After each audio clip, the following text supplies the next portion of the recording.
When I started modeling and like, I was like, people want to ask me, it's like, you know, how do you get signed? How do you get to the runway shows, or how do you get to the red carpets? And there's all these little questions that require like little answers, but it's so much more in depth. So let's get started.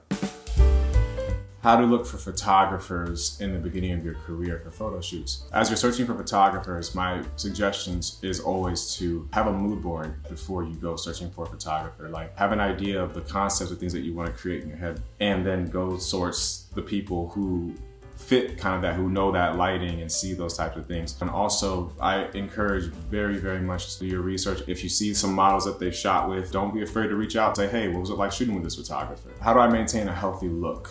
In order to do that, you do have to make sure you have your greens, your salads. Vitamins is good, like B12s and stuff. You're getting your exercise in. So having a workout regimen and a good eating regimen, those things will also help your body maintain a healthier look. The next question is castings. Castings were different then and now. So the first casting I showed up to, I wore a fucking suit. Yeah, I didn't get the job.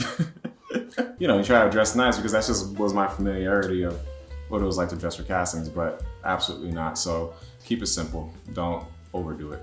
Here's another question. So how can you stand out in the modeling industry? Get used to knowing that you're not the only pretty person. This is why my advice for anyone who wants to stand out in the modeling industry is to start seeing themselves as a personal brand and bringing something to the table that other models or creatives don't bring. So that's a way to stand out in the modeling industry, or in any saturated industry that just doesn't pertain to modeling. What makes a bad model? Honestly, there's no such thing to me as a bad model. There are bad people that are models. Someone who doesn't show up on time to set, who doesn't want to say thank you after they're done, who thinks that companies and brands owe them everything just because they've done one thing, and you just have this attitude about you that thinks you're better than everybody. That's what makes a bad model. It's a bad experience. A bad model is just going to make everybody say, fuck, why is this person here? That's a bad model.